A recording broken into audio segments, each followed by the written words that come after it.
worldwide, culturally, says sex is bad. I grew up with a message that says sex is dirty, evil, and sinful, so save it for the one you love.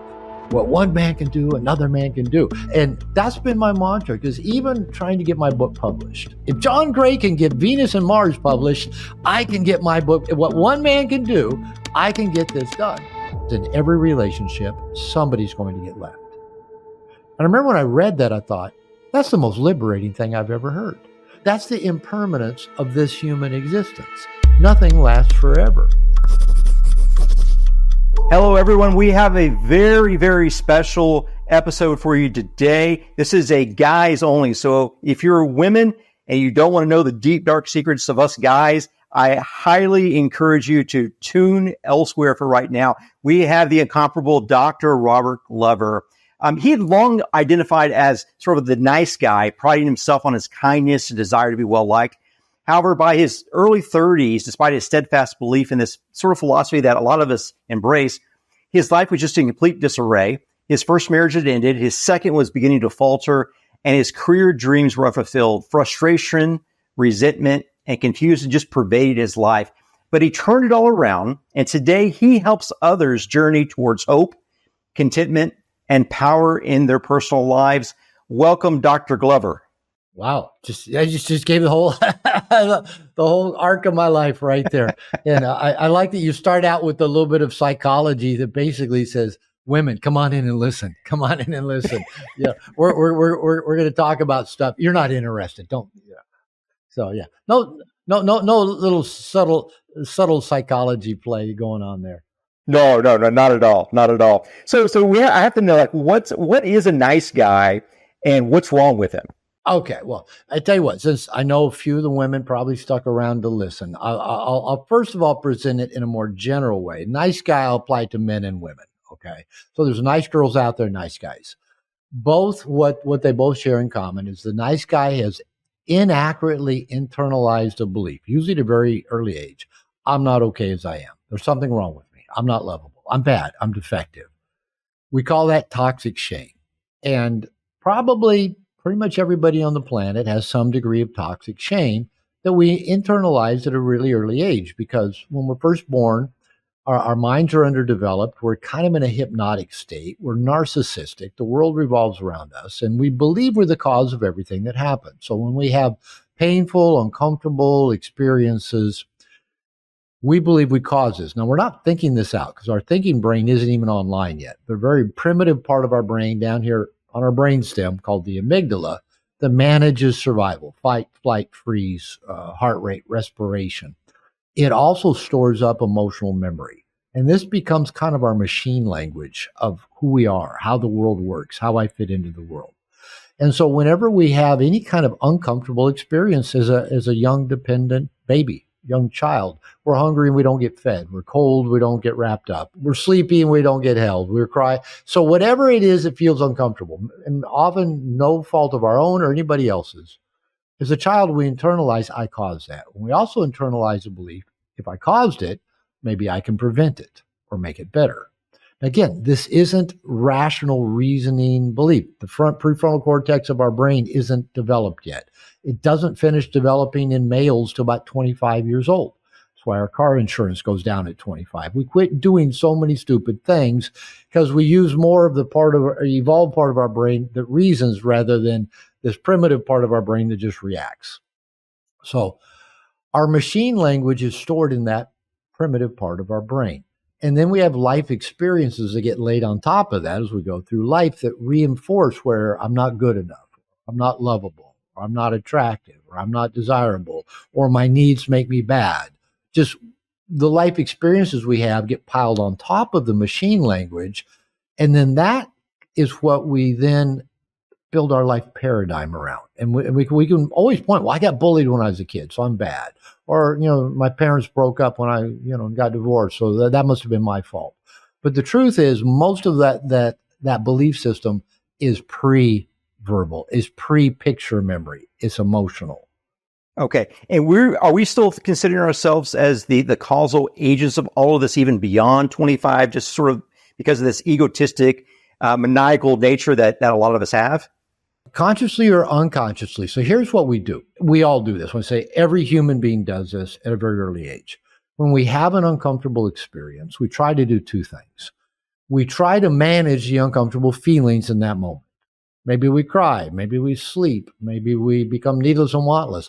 I sucked my thumb until I was in kindergarten. So I was managing uncomfortable feelings. So we do things to try to manage the uncomfortable feelings. The second thing that we do is we try to do things to prevent the things that cause the uncomfortable feelings from happening in the future. Now, the best analogy I can think of is think of a dog. That if you kicked a dog enough times, it develops, this skittishness, this flinch, and it starts trying to, using very limited, reasoning ability to try to avoid the pain and avoid. But the truth was, he's not the cause. Some uncaring person is kicking the dog because they think it makes sense to kick the dog. The dog will just react to try to prevent that in the future. That's how we are as children. When we're first born, our brains are about as evolved as, a reptile, where we don't have the prefrontal reasoning. We just have survival. So that gets wired into us, and we carry that into adulthood. Now, we may develop a little bit more sophisticated coping mechanisms as an adult, like addictions. We'll drink, we'll eat, we'll binge watch TV, we'll surf the internet for porn, or we may seek approval or do anything to avoid approval, or we'll try to be smart or make good grades or earn a lot of money or have success or get into great shape or succeed athletically. We'll try to be handsome or sexy. Well, we'll do whatever it is we can to try to manage uncomfortable feelings and try to prevent them from happening in the future. Now, we all do this in our own unique way. How nice guys tend to do it, and this is kind of a generalization because we're not all the same, but we're all operating on this paradigm. There must be something wrong with me. And so a nice guy's trying to do two things. One is to become what I think other people want me to be so that I'll be liked and loved and get my needs met. So if I was truly in my nice guy paradigm, I'd be watching you as we talk. And every time you nodded, I go, okay, good. I got that right. He nodded. If he smiled, good. I got a smile out of him. Good. I'm on the right track. But if you kind of looked up the side like you were pondering something, like it didn't quite make sense, or if you even got kind of a hostile look on your face, oh no, that was the wrong thing to do. See, is the chameleon like testing the which way is the wind blowing? So the first thing nice guys then do is we're trying to figure out, how do I become everything I think you want me to be? Then you'll approve of me. Then you'll like me. Then I'll get my needs met. Second thing is that I'm trying to hide anything about me that might get a negative reaction. So what nice guys tend to hide is their thoughts, their feelings, big time. I say in No More Mr. Nice Guy, nice guys are afraid of two kinds of feelings, their own and everybody else's. Our opinions, our wants, and our sexuality. We, I can say culturally, but this is pretty much worldwide. Worldwide, culturally says sex is bad. I grew up fundamental Christian. You mentioned you're involved in your church. I grew up with a message that says sex is dirty, evil, and sinful. So save it for the one you love. Which, huh? And I really grew up believing that if I saw a young woman's breasts and had attraction or lust for them, I was going to burn in hell for all eternity. So most nice guys, and so whether you grew up religious or not, we still live in culture that says sex is bad, and at the same time bombards us with sexual stimuli. Movies, TV, music, internet, social media. We're bombarded with sexual stimuli. So nice guys are often hiding their sexuality, along, again, like their thoughts or feelings. So nice guys are walking through the world, trying to be liked, trying to get their needs met, trying to avoid abandonment, trying to avoid pain, all the while being, really, for lack of a better term, as inauthentic as you could be, being total chameleons. And that tends to us not being liked and loved in the ways we'd want, and it tends to us struggling to get our needs met, which leads to a lot of not nice things that we see in nice guys. Yes. Yeah. And this is Dr. Glover's book, by the way. We're going to link to it down below and to his website where you can buy it. Highly, highly recommend it for you guys that are sort of wondering and searching about these sorts of things. The idea that a man that's in this sort of prone position that eventually, becomes sabotagic. I mean, he's self-sabotaging like everywhere he goes, like everything he does. Often, yeah. And so there's very limited awareness to that as well, it seems. Well, what happens is, and this is true for most people, and it seems especially true for nice guys. Carl Jung made a statement: until we make the unconscious conscious, we will call it fate, and it will rule our life. So most of what we do is unconscious, and we just assume that this is. So when I'm doing my nice guy stuff, like trying to become what I think people want me to be, trying to make a good impression. I'll give an example, using something I call nice guy seduction. When I wanted a girl to like me, what typically I would do is I would try to do all the things that I thought would make me likable to her. If it was I was in school, like high school or college, I know all the answers to the teacher's questions because if I'm smart, that will be impressive. I'll do nice things for her. I'll offer to do something. I'll carry her books. I'll offer to do something. I'll listen to her a lot. I'll ask her questions. I'll listen to her talk about her problems. I'll try to fix things, try to help her. All the while hiding my sexual agenda, my sexual interest, any flaws, anything that might get a negative reaction. And I think that's going to make her like me. But as most of the young men listening to this know, all that really does is put you in what's called the friend zone. That term didn't exist back when I was in the friend zone all those years as a younger man, because that kind of nice seeking of approval actually is kind of boring to most people. They may take advantage of it, but they're not really attracted to it or turned on by it.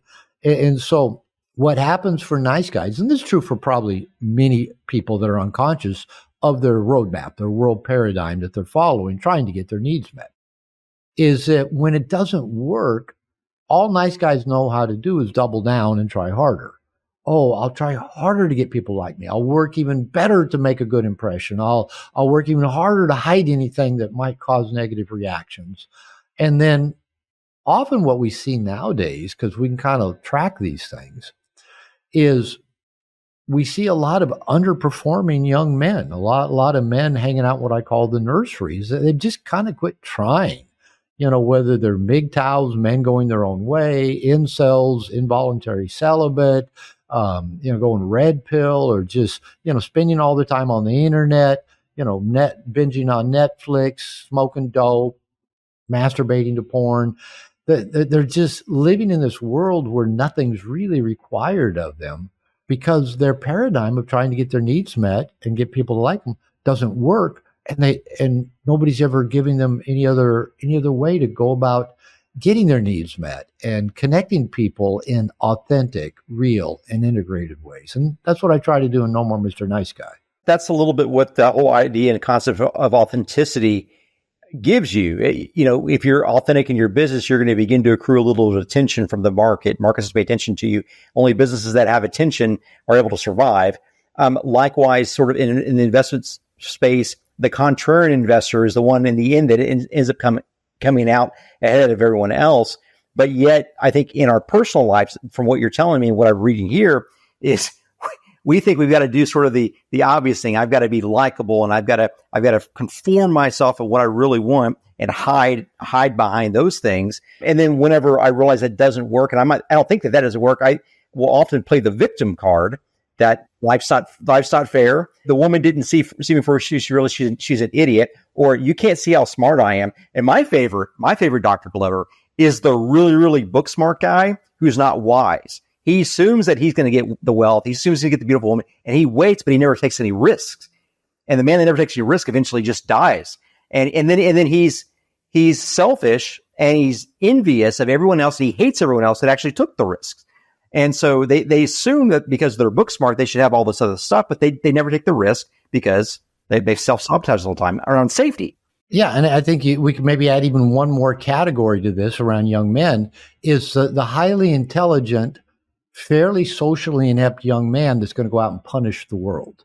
He becomes the hacker. He becomes the person that just because he finds a way to, get even with the world and gets pride out of that. And, there's whole clans out there of these guys that, they're competing with each other. Let's see who can basically fuck people over the most because, they deserve it because, again, they're resentful and they never had the a paradigm or the social skills to go out and get what they want, so they blame everybody else for it. Would you put the gentleman, I'm not even mention his shitty name here, but the gentleman in Butler, Pennsylvania, the 20-year-old, would you put him in that sort of class? I haven't studied this, but just from a casual glance, it does seem that a lot of people that go on shooting rampages are these isolated young males, often white, not always, that maybe are fairly smart, but think because of that they're entitled, and then because they don't get what they want, and often is I don't know if this sounds crazy, but it may seem crazy on the surface, but I think often it's probably a sense of either a repeated rejection from women or having actually no clue of how to even interact with a woman. And here are these guys that, we're wired, that during our adolescent and early adult years, we're wired to be highly sexual, men and women both. But men, that's our peak. Women tend to hit their peak like in their mid 30s and in their 40s sexually. Men hit their peak, starting about 16 through, their mid 20s. And if during that peak, and that's where a guy is both wired by nature, if you believe God made us that way, however you want to look at it, it exists, it's real. And if that cannot get expressed, if there is not a viable pathway for expressing that sexual drive, that sexual desire, and with how our society attributes value to males, if you have a girlfriend, if you have an attractive girlfriend, if you have multiple girlfriends, if you have a wife, that gives you value in our culture. And not having a girlfriend, never having had sex, or women seeming to not care for you or be drawn to you, that tends to get internalized, and more shame gets added to it. So I think there is a certain commonality of these people that go, this is a good idea to go shoot at people. Whatever, whether it's bombing a theater, shooting at, a politician, shooting at a bunch of people in a club, whatever. For that to make sense, number one, there's got to be some mental illness in there. I mean, that's just not kind of every average day thinking gone wrong. There's some mental illness, but often there is that sense of isolation and inability to connect with the opposite sex sexually. Again, I'm not an expert on it, but from a casual glance, that seems to be pretty predominant. And so since there's no women watch, I'm going to ask you I'm going to kind of talk about a little bit of a guy trade secret. Everyone knows that there's a scale that exists. It goes from 1 to 10, and we rate women on this scale. Like I think probably all of us do. Women rank themselves that way too. Yeah. And so when I look and I see a 9, a woman that's a 9, and she's on the arm of a guy that looks like he's about a 3 or 4. I'm looking at that delta between 9 and a 3, and I see 6, and I'm inferring competency and probably some wealth and probably a little bit of authenticity and probably a little bit of risk taking, all kind of bundled in there. But I think competency seems to be sort of the primary thing that you can maybe trade up the scale. You can trade up the ladder. And I think a lot of that has to do with confidence. But I mean, what are some of the things that guys can do if they've got big grand dreams, but they look like a 3? They look like a 3. They're not tall enough. They're Danny DeVito size, or the majority of the world, whether we're looking at men or women, are not 10s. The majority of the world, the world isn't fair. The women look at each other and go, it's not fair. She's hot, or she's got long legs, or she's got naturally big boobs, or whatever. And we men look around, well, it's not fair. He's got a big, or he was born in a rich family, or he's tall, or he's an athlete. And it's not fair. And I promise you, if we walk through the world, man or woman, being pissed at the unfairness of it, we're not going to enjoy life, and we're not going to reap the goodies that are available to us, right? And again, it's easy to fall in that trap. I think social media, the internet, media in general fuels it. I'm not a big fan of social media for the way it fuels all of these insecurities and measuring of ourselves. And so, yeah, we're all playing on an uneven playing field. Everybody is. A few people, through a genetic luck of the draw, seem to, have all the goodies, whether it's a really attractive woman with a nice body, or whether it's a guy that, athletic and maybe muddy and other sexual attributes that, make him desirable. Here's the thing, and, mainly because I work with men. Here's the paradox. If we go out chasing women, trying to figure out what do I have to do to get a woman? And again, there's plenty on the internet to support that, and plenty of, people that'll sell you whatever it takes to get a woman. I think we put ourselves in a paradoxical state that actually works against us. And I'll tell you what I mean by that. I think it's normal and natural for a boy, a young man, an adult, to desire the approval of a woman. If you think about it, we're all born to a woman. So here we are in that needy, helpless, dependent phase. And our first caregivers were probably women. And probably that continued into elementary school where our teachers were women. And so as a second grader, I not only had to learn my writing, reading, and arithmetic, but how to please a woman. And then I got to be adolescent. And here's, the girls start getting some curves and I start noticing them like every other boy. And how do I get the approval of these women now, right? And what if nobody's ever taught me? And what if nobody's ever even said, actually, you can't? It's like trying to get the approval of the weather. Trying to get female, feminine approval is a moving target. And any guy listening to this is nodding his head going, yeah, tell us something we don't know. So trying to get female approval is always a moving target. Trying to get our mother's approval, trying to get a female teacher's approval, trying to get, think about, would you really want to chase the approval of an adolescent girl? I mean, they're nuts, but as adolescent boys, we thought we had to figure them out. They're not able to be figured out. And then we come into adulthood still doing the same thing. Now, it makes sense that we would want the approval of women, sexual and otherwise. But for most of human existence, say for 1.5 million years when we're tribal, and even for the last 10,000 or so years where we're more, living in one place, more agrarian farms, and then even industrialized, the boys at a certain age, 8, 10, 12 years old, were taken completely away from mom, from the women, by their fathers.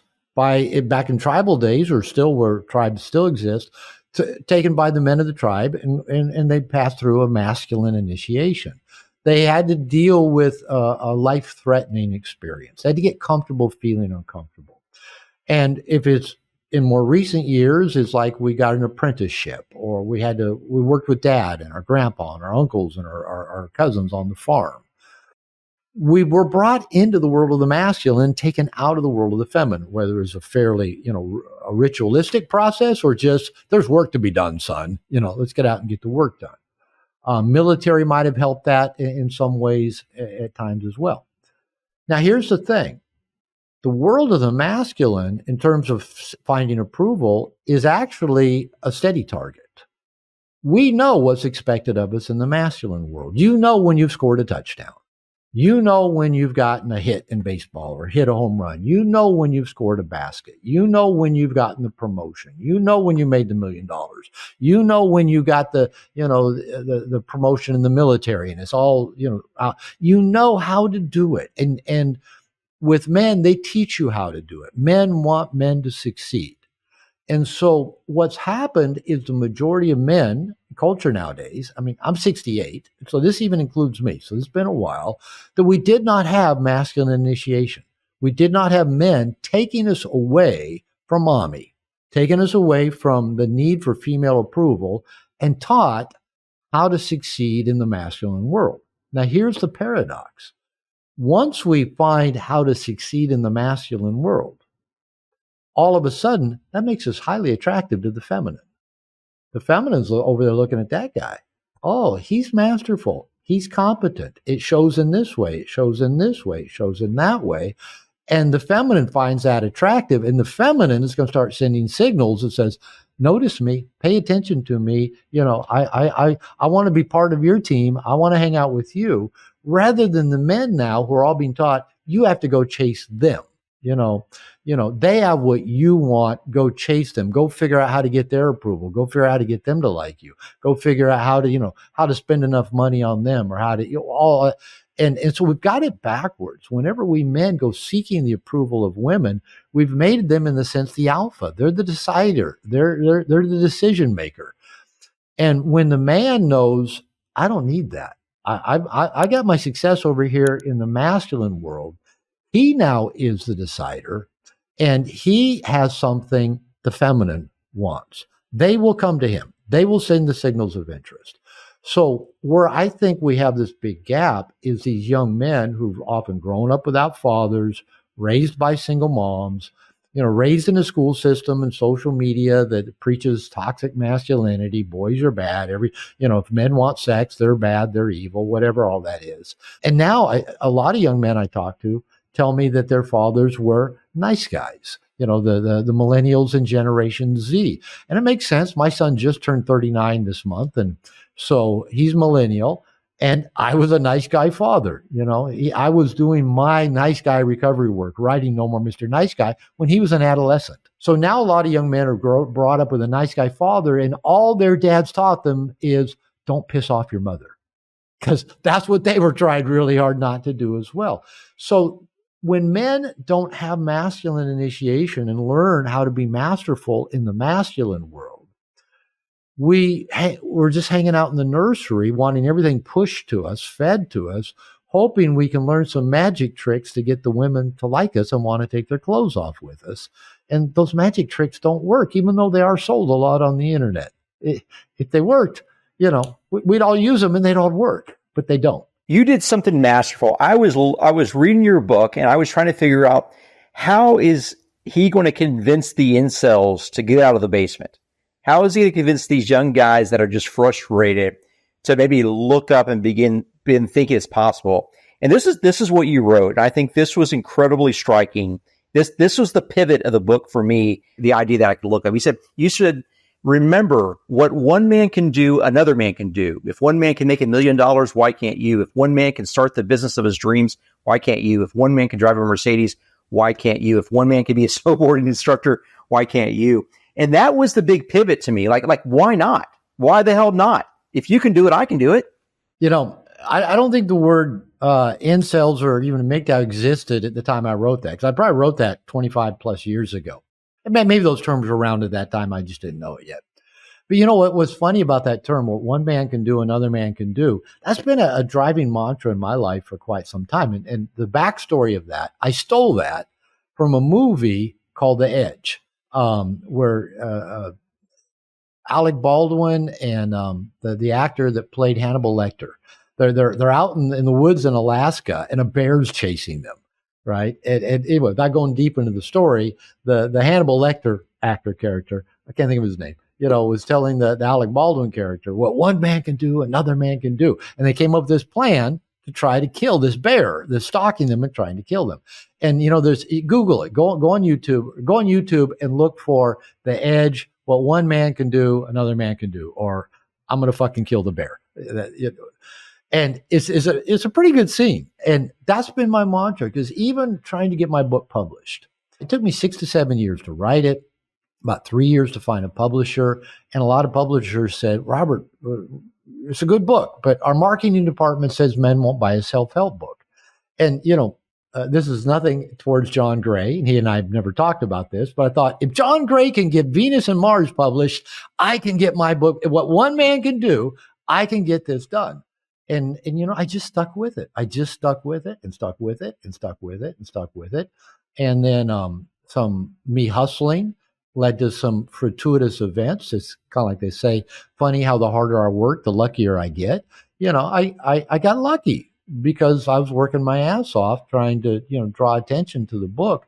And finally, a perfect storm came along. I got some national media attention, and a national publisher said, we want to publish your book. But it took several years and a lot of hustle and a lot of work, and even overcoming that, is anybody even going to read this? Is anybody going to want, I thought, well, we're not going to find out if I don't get it published. So I'm a big believer. I like the hustle. I'm a big believer in the hustle, in intelligent hustle.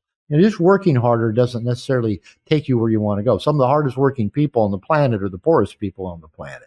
You got to be willing to work hard, but work smart. And again, it helps if someone teaches us how to do that. It's good if we have a mentor, a coach. I'm a big believer in getting the right help. Right now, for example, I am the leanest I've been in 25 years. I'm down 81 kilos, is about 179 pounds. I haven't been this lean in 25 years. And what's the difference? I hired a nutrition coach about 4 months ago, started counting macros, started communicating, started getting on a good diet, watching what I eat, but I got help doing it. I got a coach. I have a nutrition coach I check in with a few times a week, and we talk once a week. And they've changed the way I do a lot of things. They've even started changing how I work out, and it pays off. Now, I've tried to do this alone most of my life, but I've had coaches and trainers before, and I've always had the most success. In fact, there's even a correlation here. Not only have I looked the best, I performed the best in life and gotten laid the most when I had a personal trainer. There's something about that. Not by the personal trainer. Not by the parent. No, that doesn't count. Not by the personal trainer. Not only the results that you have someone showing you the healthiest way to do something, but I think there's a certain humility that says, I need a coach. I'm smart, I'm capable, but I need a coach. And it seems like the more coaches I have in my life, the more effective I perform at every level. Now, of course, that requires a good coach that connects well with you and gives you good guidance. But, so many men, this always included me, think, I'll do it alone. I can do it myself, because we're afraid of being seen. We're afraid of failure. We're afraid of looking foolish. We're cheap. We don't want to invest in ourselves, whatever the reasons are. But all of that works against us. And kind of bringing it back to where we started.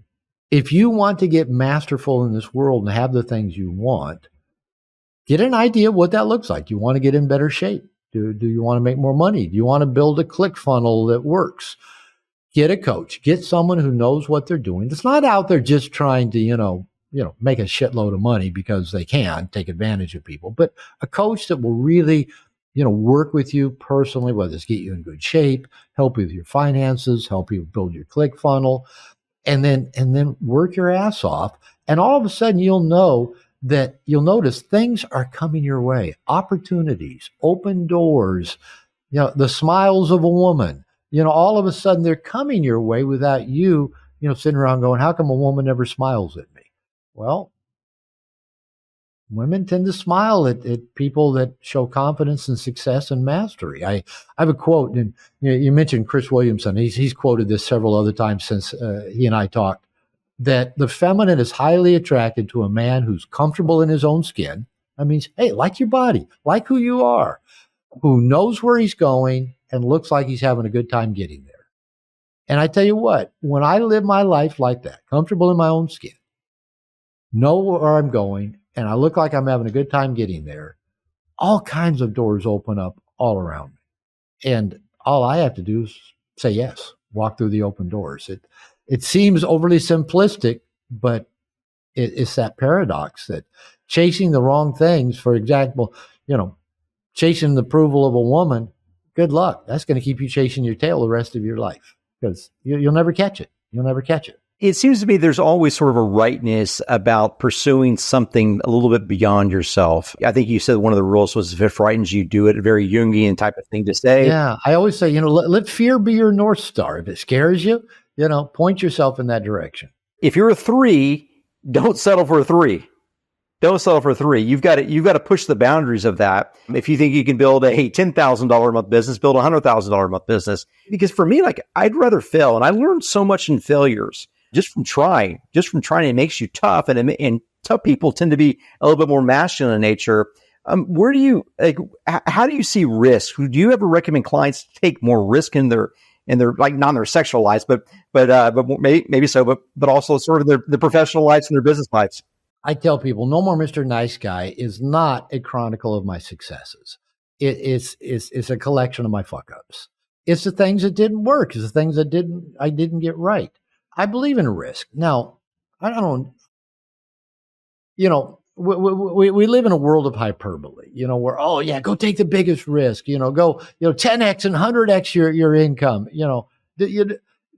I'm really okay with, subtle risks. That's okay. Get out of my comfort zone. Anything that gets me out of my comfort zone gets me used to being out of my comfort zone. And once you're out of your comfort zone, it doesn't matter if you're shooting for, a million or 10 million. It really doesn't matter. Just and I think even again in this hyperbole world of the internet, 10x it, 100x it, get up at 4:30 and take a picture of your watch and post it on social media. No, you don't really have to do that.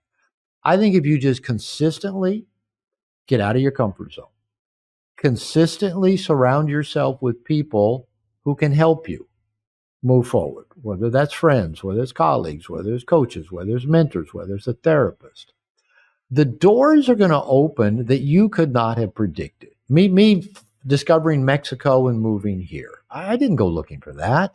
The house that I now live in, that I bought and paid off in 3 years, I had no idea, how I was going to find it or how I was going to pay for it. My wife, I was walking down the street in Puerto Vallarta and she said, "Hola, senor, want a massage?" We've now been married 7.5 years. I wasn't looking for anything, but I'm a big fan. A friend of mine, he's passed away years ago. It's an older friend of mine down here in Vallarta. He used to say, it's a sin to say no when you should have said yes. And he goes, it's a mortal sin to say no when you should have said yes. And that's become my mantra. And I've found that, because a lot of people say, "Well, Robert, you're so lucky. You live in Mexico. You get to, you love the work you do. You have a beautiful younger wife. You've got this, you've got that. You're changing the world." And I go, I'm like, no luck involved. It was a lot of fucking hard work to get a PhD at 29.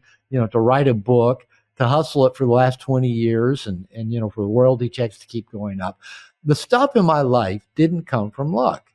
It came from focusing on things that were important to me or that I found interesting, that I found challenging, and walking through open doors, saying yes to open doors. The problem is if we get into say, well, I want this to happen and I want this to happen and I want that to happen, we don't see the open doors all around us. And I'll bring it back to, your analogy of the 3. A lot of guys will tell me, well, if I can't date a 10, I'm not going to date at all. And I go, that's like saying if I can't drive a Bentley, I'm not going to drive at all. I said, start with a Honda Civic. It's okay. Work up to an Accord. To put in a sexual context, fuck a few fatties. Go have some experiences and get masterful. Get your reps. That's the best way to put it. Get your reps in, but you don't have to get your reps in playing against the NFL or the NBA. Get your reps in and keep upping your competition that you play with as you get better, right? Because if you go against the NFL or the NBA when you're not experienced, you'll get your ass kicked and you'll quit, right? So get your reps in. But if you're a 3, start with some 3s. And once you get a little confidence, a little mastery, all of a sudden you'll notice there's some 4s and 5s looking your way and smiling. Say yes to that. And then when you get confident with that, well, look, a 6 just, jutted her butt as she walked by, But we live in this world of instant gratification, and we believe it's true because we saw it on the internet. I can pay money and some guy's going to teach me how to make every 10 want to take their clothes off instantly. That doesn't happen. It doesn't. Well, yeah, it does, but it's going to cost you a little bit. That's a whole nother discussion. So get your reps in. I like that. It's just a beautiful way to put it. Whether we're talking about how you learn to interact with women, how you build your business, how you get in shape, get your reps in and do it consistently. And just like, kind of like when you go to the gym, I'll go back to having a coach or a mentor. I could get a workout routine off the internet and go do a bunch of bench presses and do a bunch of this. And guess what's going to probably happen? I'm going to hurt my shoulder again, which I've done 2 or 3 times in my lifetime, and had, an impinged shoulder for 3 to 4 years, and it hurt like hell. Finally, one thing will help you get a cortisol shot, and then try to finally, you get over it sooner or later. So bad practice doesn't make better. So if you're going to go to the gym and get your reps in, don't go and start throwing around a bunch of iron and hurt yourself or, develop bad habits. get a coach to watch over you and say, no, all right, move your back like this, or get your elbows in like this, or move your hands like that. All right, move it slowly down. And then, whatever they're going to teach you, any area of life, what is it? Practice makes perfect, but bad practice makes worse, or something like that. I'm misquoting it. So, but that means we got to be vulnerable, and we got to ask someone to help us, and we got to follow their instructions, and we got to get, the muscle memory of doing it correctly over and over and over again. That's what getting our reps in does. And then we start noticing mastery. And I'm also a big believer. You get masterful in one level, that does tend to generalize to other areas of life. Like if somebody comes in and says, Robert, I'm a real nice guy in my relationships with nice guy, and I become the total simp with women. But at work, I'm actually pretty good. And I'll go, good. We've already got that baseline. We can take that baseline and work on your skills you already have and apply them over here. So I think if you get good with money, you're going to get good in other places. You get good in the gym, you're going to get good at other places. You get good playing an instrument, you're going to get good at other places. So get good at something and then generalize the skill sets and the mindset that got you there to other areas of life you want to get masterful at. Yeah, yeah. And this idea that mastery requires a quality master, right? That's the only place where mastery can come from is from a master. If you're going to have a master, you got to be able to be willing to be a student, to be humble, like you talked about. And I think that the idea that the quality of your master will make the quality of your life, that really rings true. We aim too low, and that's you talked about the idea about the saying no when you should have said yes is a mortal sin, which I love. I personally think there's two other kind of great kind of universal sins. Number one is aiming low is the only sin, and I forget who said that. So aiming low is the only sin. But secondly, I think along this sort of idea of risk taking and safety is that cowardice is the ultimate sin. Cowardice is the ultimate sin. It's interesting about the aiming low. Go ahead. I was going to add a piece to that to illustrate. No, please do. Go ahead. Well, as you mentioned, your religious, faith, the word sin in the New Testament, the Greek word, is a word that literally means to miss the mark. It's an archer's term. It comes, from shooting a bow and arrow. And, often, in the religious world, we think of sin as what makes us bad. It's what makes us evil. If you believe this way, it's what's going to send you to eternal punishment. I grew up being taught that. But the truth is sin, and like when Jesus in the Gospels told somebody, go and sin no more, what he just said is go and adjust your aim. Go and adjust your aim. If you need to, move up a little bit, aim a little higher for the target and hit the target, because sin is just missing the target. All right. The only requirement for sin is adjust your aim. Adjust your aim. And so that kind of takes all the shame out of it. They go, okay, I just need to adjust my aim and do better. And your movie quote reminded me that your movie quote actually appears in the Bible as well. If one man can do it, another man can do it. It's in Romans chapter 8. I forget what verse it is there, but it talks about the idea that's the mechanism by which a dead man can be resurrected. It happened to one of us. It could happen to all of us. Okay. And, all right. And so I wish I had the verse off the top of my head here. This idea, people can Google it. This kind of low aim, like in what you said, the sin is missing the mark. It's sort of these aspirational things that the great teachers like Christ taught us. Like I don't expect you to hit the mark every time, but at least give it a try, give it a shot. Aim, adjust your aim, and it kind of goes back to what we were talking about earlier. Is that so many young men is kind of like, oh, I tried that and it didn't work, and then they just give up. I missed the mark, and I guess I can't shoot a bow and arrow because I tried once and I didn't hit the target. Very few people hit the target their first time. You look at even looking at professional athletes. Yeah, most professional athletes probably do have a genetic predisposition that helps. And they've put their reps in and they've had their coaches. But you know what? They all started out not knowing how to do it. They all started out missing the baseball when they swung. They all started out swinging a golf club and, missing the golf ball. They all started out throwing up the basketball and not even making it to the hoop. Everybody started out missing the mark. Everybody does. It's the rare individual, maybe the Tiger Woods or an occasional, that they're good at 3 years old. But you know what? That's the exception, not the rule. Almost everybody started out a total rank incompetent amateur. Yes, yes. So let's say that a man is watching this right now, and he's that man who just assumed because he was smart, assumed because he was a nice guy, everything would be clicking by now. He's frustrated. He's mad at the world, but he would never say that. No, he does. He goes online and says it a lot anonymously, using a handle, a pseudonym. He doesn't really say, here's my name, where I live, and here's my social security number. I'm going to flame you now. No, they don't. So give that man maybe 2 or 3 things, like hard, concrete things that he should do in the next 24 hours that would at least help tilt the direction of that colossal failure of a life that he's got right now. Turn off their screens for 24 hours. All of your screens. I work with men exclusively. And, I've got a men's membership program that, I've got men all over the world in. And I do workshops and seminars. So that's my love. That's my passion, is working with men. I love men. I see so much good, so much potential in men. And so one of the things I've been saying occasionally lately is, all right, I'm not going to tell you guys to get off social media. I know that creates too much of a panic. But I've been suggesting to men, take the social media apps off your cell phone, off your mobile phone. Just take, now, number one, they can't track you that way.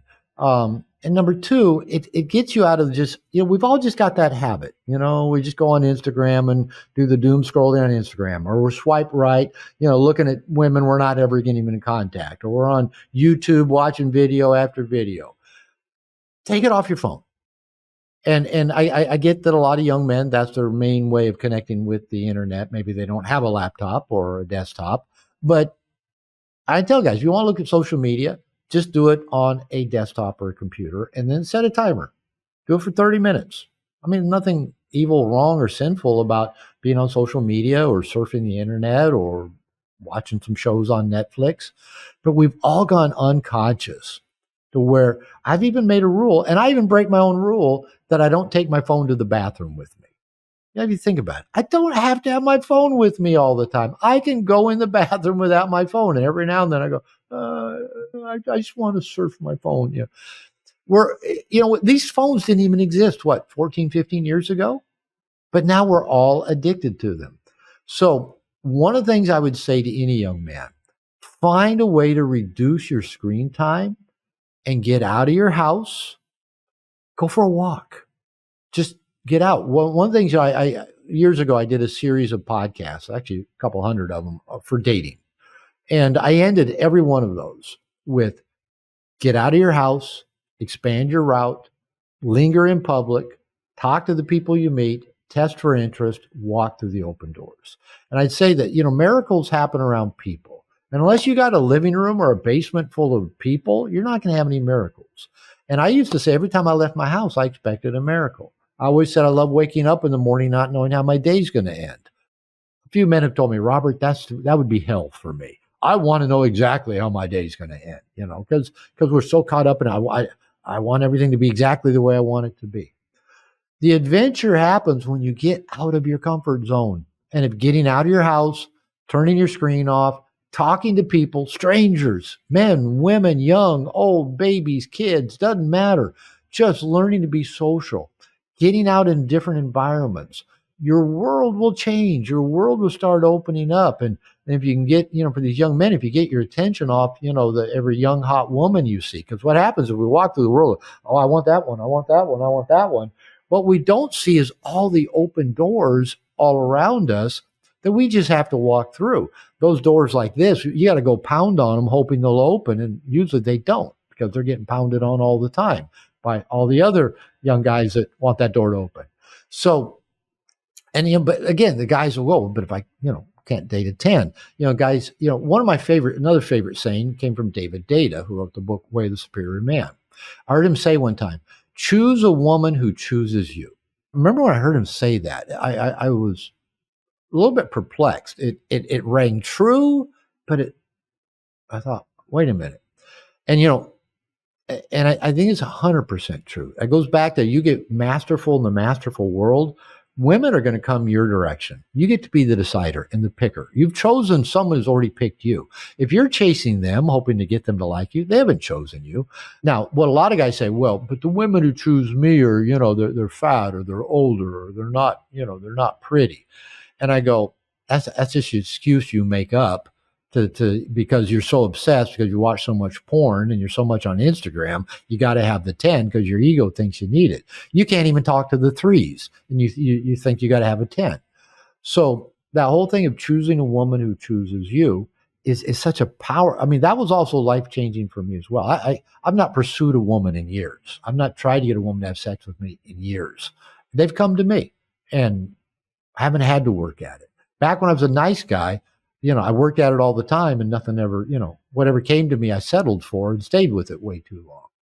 So I don't know what started this little tangent we're on right now, but there might have been a question, involved in this somewhere back in the way. Concrete things that kind of the man trying to burst out of the basic to do. Yeah. Makes sense. So we went this direction. Get off your screens, out in public, interacting, work at, and that's what I did. When I got divorced in my late 40s, my first 2 wives were my first 2 sex partners. And so I was out there in a whole new world. I hadn't dated since college. I sucked at it then. I used nice guy seduction. And I married 2 women who I shouldn't have dated more than 3 dates. And I stayed with them 25 years because I had no dating skills. I had no ability or confidence to know I could go out there and get what I wanted, what served me better. So, when I became single in my late 40s, I just decided, I'm going to learn how to do this, and I'm going to start with being a social animal. And I just got out of my house every chance I got. Took my laptop, took my newspaper, took the work I was working on. I'd go eat, at happy hour in restaurants, talk to the bartender, talk to the people around me. I learned people's names. I just got good at it.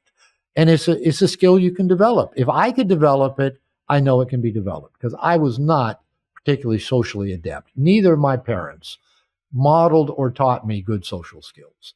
I had to learn them by modeling other people who are good at it, and then just trial and error, getting out of my comfort zone and taking risks. Yeah, I can pinpoint probably 3 points in my life that just changed the trajectory of my life. And 2 of the 3 had to deal with that sort of thing, getting out and saying yes, and just striking up the conversation with strangers is really what they were. I would say I was a freshman in college. I'll give a brief summary of this, but I was a freshman in college, home from college, and I realized that I needed to up my salesmanship game, because I just didn't want to talk to anyone. So I thought, well, let me go do cold calling for the summer. And I did that the first year, and it was hard. But I got to be really good at it. So I went back to do the second summer, went through the 3 days of training. I get on the floor, and I sort of had this pinging idea that I should go start a business, but instead I ignored it because I was making good money the last summer. And so I get on the floor, I put my headset on, and I don't know if it was God, I don't know what it was, but I got this feeling like, you don't need this. So I took the headset off, I lay it down, I stand up, tell the manager on the call center floor, I said, I don't need this. And I walked out of the building. The next day I started the business. 8 years later, I had 400 employees as a 26-year-old. And all my list of dreams, I had 10 things I want to accomplish with my life. By the time I was 26, I'd accomplished all 10 of those things. And it all came about, I think, because I was willing to take one risk. And that risk, what happened was I started the business by going door to door. Instead of getting rejection on the phone, I got rejected face to face. And I tell you what, I'm a son of a bitch to confront in person. I think the nice guy that's able to be the complete and just destructive, destroying asshole when he needs to be, I think that could be a pretty powerful man. But you have to be able to have that ability to switch it on and switch it off. From my perspective, when I'm home, I'm daddy, and I'm taking care of my girls, and I'm babying on them. But when I'm out in public and I've got to confront someone, that son of a bitch is going to have a hard time because of what I learned going door to door, getting rejected. I love getting rejected, and I love confronting people because everyone else, they are awkward by that. They feel so awkward. They're not used to it, but I love it. I wrote 2 dating books after I got divorced the second time because I got good at it. I'm just a big fan of getting masterful at whatever you can do. Like guys will say, "Well, I don't know how to send a text message to a girl." I go, "Okay, in 1 year, I want you to be so good at it that you've written a book on text messaging, or that you've built a click funnel on the internet and people are paying you money to learn how to text message. How else are we going to learn how to do it, right?" If you want if what I tell guys, whatever you go, well, I'm not good at that. I go, okay, get so good at it that you become the teacher. You become the master. When guys started saying, Robert, teach us, tell us what you're doing dating, I go, I'm not a dating guru. I mean, because I'd sucked at dating my whole life. But they said, but you're having results. You're going on dates. You're getting girlfriends. You're getting laid a lot. And they go, teach us. Right? So I had to sit down and think, all right, what is it I'm doing that works? And one of the things I started teaching them, and this is, as you know, one of the hardest things to teach somebody, is that rejection doesn't hurt. The stories we make up about rejection can be painful, but rejection doesn't hurt. A woman saying no to giving you a number doesn't hurt. You know, your wife turning you down for sex doesn't hurt unless you make up a story about it. And, you know, somebody door to door saying they don't want to buy whatever it is you're selling doesn't hurt unless you make it personal and there's something wrong with you and, you know, everybody can see through you. And what I started teaching guys, I said, go out with some buddies and try to get 3 rejections in a night, 5 rejections. Go to a club, go somewhere and approach women and just say, hey, my name, I'm Robert, to say your real name, you know, and say, you know, you're amazing. I want to take you out. Give me your number. Have your phone out, ready to take her number. Just walk right up. You know, don't be offensive. Just walk and say your name. Say you're amazing. I want to take you out. Give me your number. You know, for most guys, they'll go, oh, I'll get rejected for sure. Okay, that's the point. Go get rejected. Go be so bold that their response to you is equally clear and bold. Okay. And so what happens the first time the guy goes and does that, he's, of course, shaken to death and quaking. And usually the person doesn't have a terrible response. Maybe they're kind of friendly or kind or say, oh, that's so sweet. You walked over here and talked to me. Sometimes they even give you the number. They go, well, that was really bold. I love your confidence. Sure. You know, and then they give you their name and spell it for you. And the guys go, and I tell you what, even if you get rejected that first time or 2 or 3, you start doing the happy dance and pumping your fist because you did the thing that scared you. And here's another paradox. The feminine is highly attracted to confidence. And so the guy who doesn't feel at all confident, but yet walks across the floor trying to get rejected, because you look confident if you're trying to get rejected, because you're just going right for the score, right? If you're trying not to get rejected, you're passive, you're indirect, you know, and the woman's going, eh. So the fact that you look confident, I've been telling men for years, when a man interacts with a woman with confidence, she experiences the exact same brain chemicals in her neural system that the guy would experience if she lifted up her shirt and showed him her breasts. Now, we don't have to think, do I like that? Is that interesting? Am I attracted to it? It's wired into us. We don't have to think about it. That's true for women as well. That kind of confidence that a man that would just walk across the room and say his name and say, you're amazing. I want to take you out. Give me your number. Even if they don't give the number, even if they, you know, are in a relationship, even if, you know, they will feel something from the confidence that man triggered in their nervous system.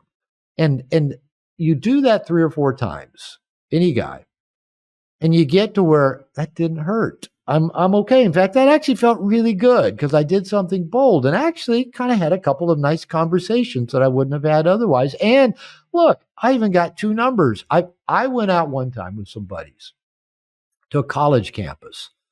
I was probably 50-ish, right? I went to a concert where a buddy of mine was performing. And, you know, that night, I just tried to get the most inappropriate. Now, I don't mean that age-wise completely. The most inappropriate, so like college sophomores, you know, to get their numbers, you know, not freshmen. You know, I couldn't get 5 rejections. I got numbers. I was acting women that I'm sure, oh, she'll turn me down for sure. I'll go, hey, I know the keyboardist in the band. You want to go out and hear them live sometime? You know, she goes, yeah, well, give me your number. I'll let you know next time they're playing. Yeah, sure, let's do it. You know, I didn't get my 5 rejections. I just couldn't get. They kept saying yes. I kept getting the phone numbers. And so it's the best way I know to just kill, like you did, kill that fear of rejection to where rejection doesn't mean anything. It doesn't mean anything. And you just go, well, okay, let me see if this, makes a sale. Or let me see if this gets them to yes. And you just try different stuff. And then finally, if you don't get them to yes, you go, have a great day. It was good to talk to you. You move on and go find another open door that you don't have to pound on. That's right. That's right. And it's the reps. It's you're going to the gym. You're hitting the struggle. You're hitting the resistance, and you're breaking through on occasion. And I suspect those women probably didn't even have a chance. And I don't know what you look like as a 50-year-old, but I would imagine there was something behind it. They could not sense not only the sort of the braveness in your approach, the confidence in your approach, but they probably sense the depth without you having to say anything. And comparatively, that really makes them the prey from my perspective. I'm thinking about just from a sales perspective, it makes the other person the prey. If I'm the guy, I've done 1,000 of these presentations, 1,000 of these negotiations, they've done 2 in their life, I'm going to have the upper hand. I don't tell them that, but just me walking in, like, I don't even have to have the conversation. I know how it's going to go. Yeah, the wolf doesn't walk up to the prey and go, "I'm an apex predator." He just knows he's going to get his prey. So you don't have to tell him, "I'm an apex predator." You say, "I got enough reps." And it is, like I said, I was just awkward with women for all of my life. I thought, number one, I didn't think attractive women were attracted to me, even though my second wife was gorgeous. Everywhere we went, people said, "That's your wife? She's gorgeous." And these beliefs, I had that women didn't like sex and thought men who wanted sex were bad. I'd heard all the women complain about, starting with my mother, the men that just want one thing. I go, "Oh, I won't be that guy." But they keep going back to that guy that just wants the one thing. Go figure. So, again, doing those reps, I got good to where I can think of at least 4 women referred to me as a player. You're a player. And I remember, like, the first time or two, I thought, oh, I need to convince them that I'm not. But really what they were saying to me is that you are so good at what you're doing. And the reason I know you're good at it, because what I'm feeling, right? The woman is feeling something and wanting to act on those feelings, because of all the 4 women that accused me of being a player, all slept with me within an hour or two. One, I made her wait 24 hours for calling me a player before I let her sleep with me. She kept going, "Is it Friday yet? Is it Friday yet?" "Not yet. Not yet. You were a bad girl. You called me a player. You have to wait." And what they were basically saying is, you are so good at this. You look natural. You look effortless. And I can't believe how effortless you're doing this thing that makes me feel what I'm feeling inside, because not many men make me feel this. And I know I'm going to act in ways that when I went out tonight, I said I wasn't going to do that, but I'm going to do it now because I want to. So that, again, is that it's just that sense of mastery and confidence that, and again, I got out of that zone of trying to get female approval, of trying to get them to like me. I was going out trying to get them to reject me, right? And again, you do anything enough times and you have success at it, you do feel confident. I want to make sure we're clear to everyone. We're not talking about sex. What we're doing is we're talking about a formula for life. This is applicable across all sorts of domains. Like, the sex is not the end goal. The sex is one potential fruit. Well, if you're 16, it is. Believe me, it is. If you're 16. But you asked the question, you're like, what do you really want in life? What prevents you from getting that? And you can use the exact same formula like we talked about. I did in business, you did in relationships, but you can also use it when you find that one person you want to spend your forever life. You don't go in and be the poor fawn that he's taking care of. It's a very similar formula, I believe. I think success formulas, yes. Again, they generalize from one activity to another. The principles of success are pretty much the same. Like, for example, I'll bring it back to sex again for a minute. But I've been teaching men for a while, because most men that I work with are really passive and indirect about their sexuality, even the married men. And because I know I was. And so I tell guys, listen, if you have a sexual partner, approach her as if. I said, here's the 3 rules for great sex. Rule number 1, It's your job to approach her as if she's the most open-minded, adventurous woman on the planet. Not the, oh, this might turn her off, or she might be offended by this, or she might think I'm a perv, or she might not be in the mood. No, approach her as if she's the most open-minded, adventurous woman on the planet.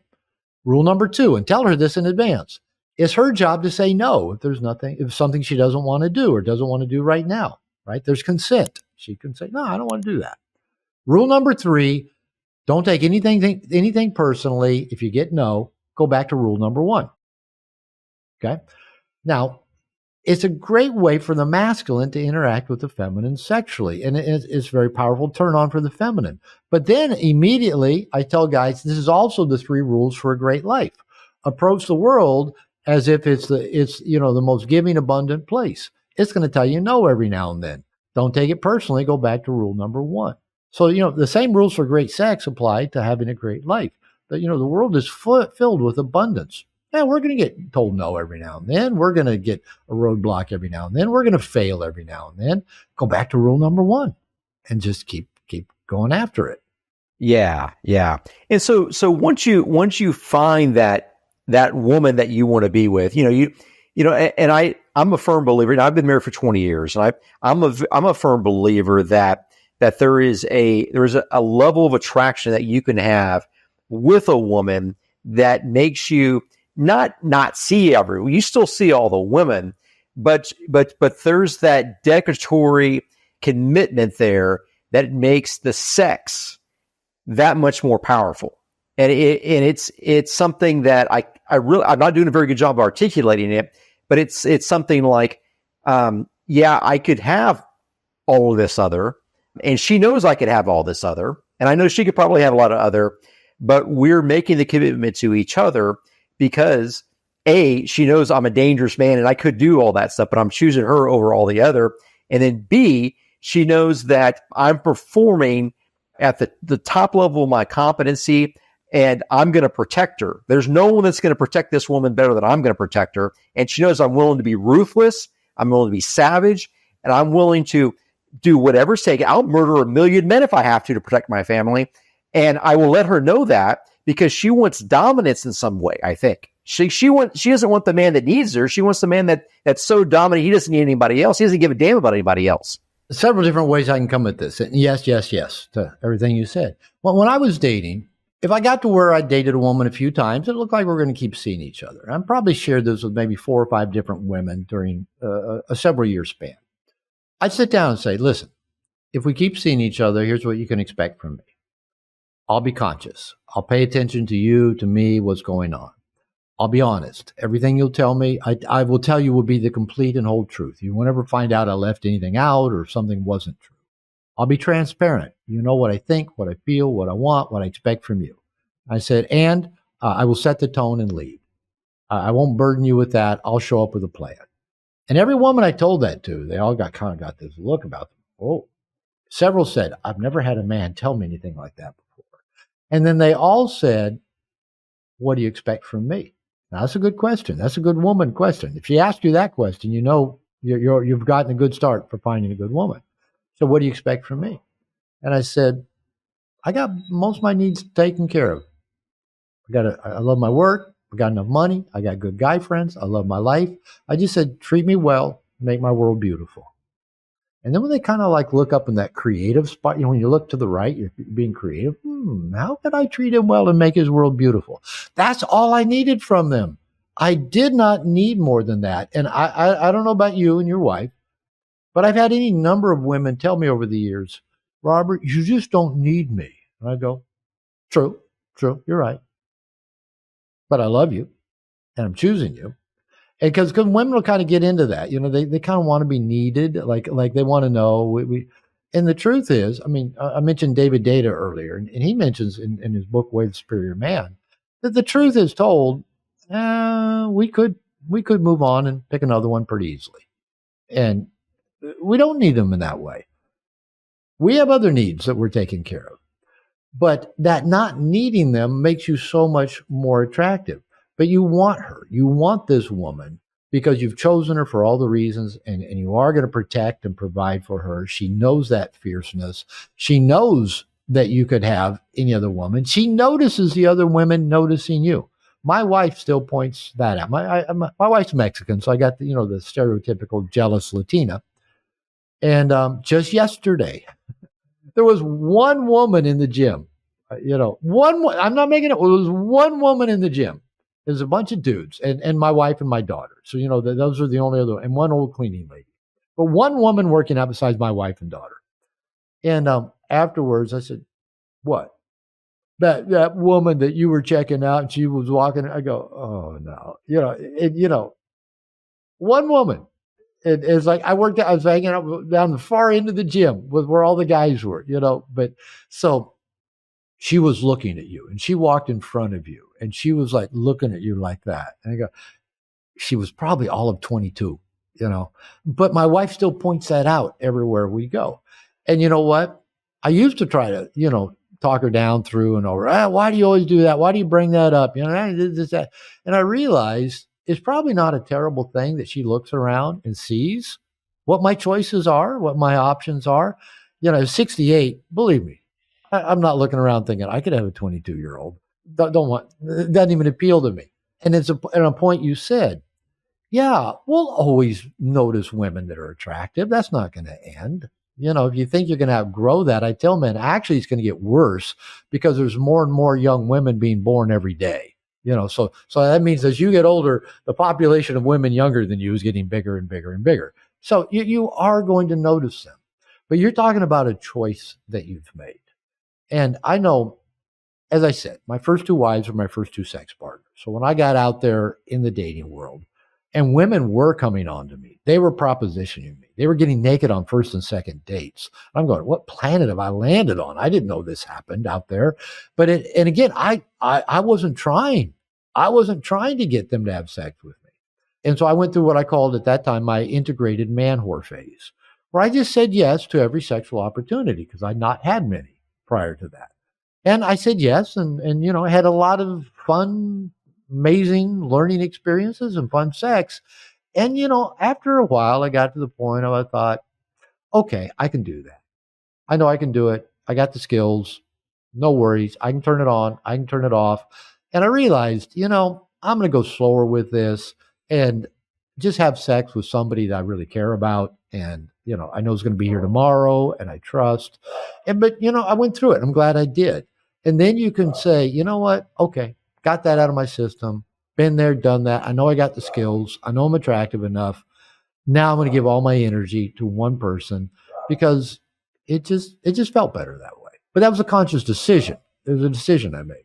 And I think there's something beautiful and sweet about the jealousy that your wife showed in the gym. There's something about that it seems like we're created, like we know that we need to be needed. Like like someone, if no one needs me, I don't really have any purpose. Like I'm meant to take care of someone or to encourage someone. I need to be needed. Yeah. And your wife, she showed you that you really want to be wanted, whether you can have 100 other women at the same time or not. But it's something special about that jealousy that really, I mean, that's gotta prop you up. I've got a wife that's jealous for me. She thinks I've got all these other options. Maybe I do have other options, but that's got to be a big encouragement, a big character boost. More often than not, it feels like, again, one of the first, say my wife's Mexican. And so I learned Spanish. When we first got together, we just had our apps out all the time. And so, I wanted to get good at Spanish. So marry somebody that doesn't speak English. And that's what I did. But one of the earlier phrases she taught me with body language and all is, "Y ahora qué?" Y ahora qué is, and what now? With hand motion, exasperation, because she would always get that look. And I go, "Y ahora qué? What now?" I won't use the terminology she used to describe the other young women. That woman was paying attention to you. Yeah. You were looking at that woman's butt. I go, which woman's butt? And so, it can get old and repetitious, but I also learned don't try to make it go away because, as my wife says, two things. One, I've never been jealous like this before, so it must mean I really love you. And she said, it also kind of turns me on when I'm jealous. So, Why would I want to make that go away? Now, at times as a guy's, okay, okay, again, what now? What's up this time? But, women unfortunately love that kind of tension. We men want to solve that tension and get it put out. But one of the things that I teach is what I call positive emotional tension, that the feminine needs emotional tension to feel attraction, arousal, and stay connected to a man over time. We guys, we don't like emotional tension, not much of it, especially not in relationship. We want everything nailed down, solid, secure, never changes. Even our few forays into emotional tension as guides have clocks on them. They even put a clock on baseball now, so our sporting events have clocks, the adventure flick, Sly Stallone, Tom Cruise, doesn't matter. We know it's going to last less than 2 hours. We know the bad guys are going to die. The good guy's going to live.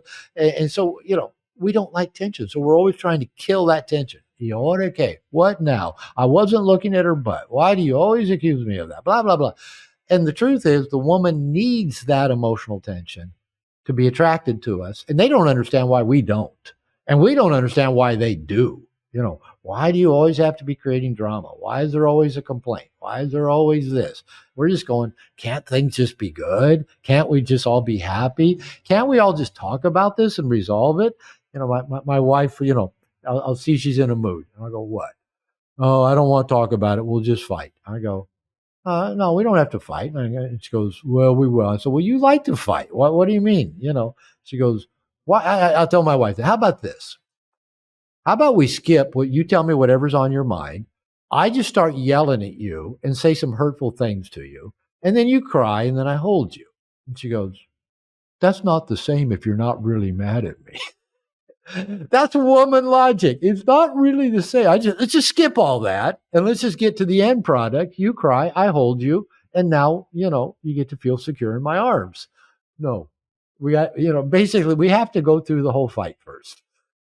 Anyway, they need that. They need that emotional tension. It is, and that's the best sex a lot of times as well. It's that curative sex. Well, they call it, makeup sex. Breakup sex, get back together sex. Yeah, it's always when there's been emotional tension. There has to be sort of that threat that you may lose the thing you love the most. I think, like she may lose. There's a chance that you could say something and she's going to say something stupid, and we're done forever. That's right. That's right. If that's on the table, that's when you know it's going to get really good. Then you go, oh, why do we have to fight so much? Because it feels so much fun afterwards. But yeah, the women need the tension, the emotional tension. Now, the way I teach it, I point out the difference between PET, which I call positive emotional tension, and NET, which I call negative emotional tension. For men, almost all of it is negative emotional tension. Women don't care. Women do not care if it's PET or NET.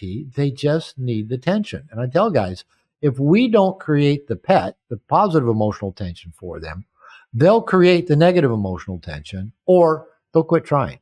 They don't have the emotional tension. At some point, they'll quit trying and just invest in the kids. Go get a career, get fat.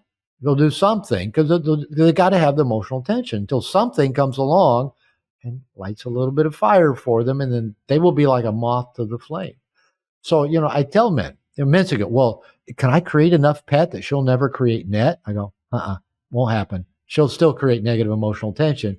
And even your desire to want to create enough pet that she never creates net says you haven't gotten masterful yet, because her net still knocks you off base. Okay, so you're my doctor. Let's. I'm going to tell you what I do. Tell me if this is it's a bad instinct or a good instinct. Okay, I can. You can kind of sense when a woman is sort of gearing up for a fight. Oh, I knew it when I got home from the gym. I could tell by her her body language, her few words, her just going out and sitting at the table without saying, want to come sit down. I can tell. We can tell. But okay, that happens today, and let's say you diffuse it. And something else happens a couple days from now, but I think they come in sort of crescendos, right? From my perspective, like there's a couple things that happen, but then they build up. And I've started doing this thing where I can anticipate that there needs to be a fight, and I say, like, let's go and just get it out of the way. let's just do it. I don't say that verbally, but I'm thinking to myself, all right, let's just rumble. Let's just go.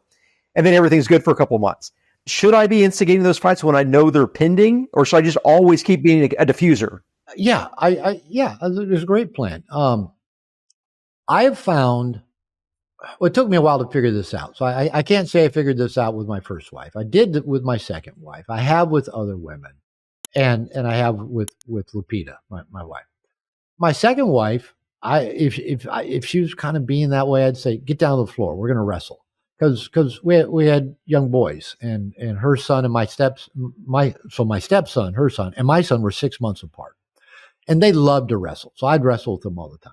And so I'd tell my second wife, all right, you're being crabby, you're being this, get down to the floor, we're going to wrestle.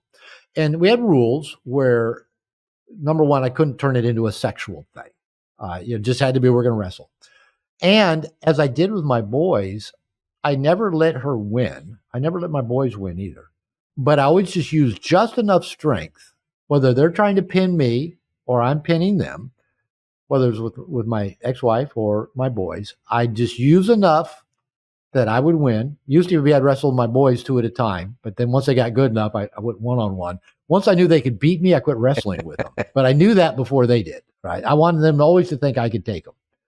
But with my second wife, it would actually be really, really helpful that, I'd either like kind of hold her down where she couldn't move, or she'd try to pin me down, but I wouldn't quite let her get my shoulders down. Something about that tussle would help. So, that. I remember dating one woman, and she rarely got mad at me, but every now and then if she got a little bit, I go, come on, bring it. Give it to me. Give it all to me. And then after we broke up, we stayed friends. And I remember one time she got a little upset at me about something. I said, come on, give it. She goes, stop that. That turns me on. I didn't know that turned her on until she told me in that moment, right?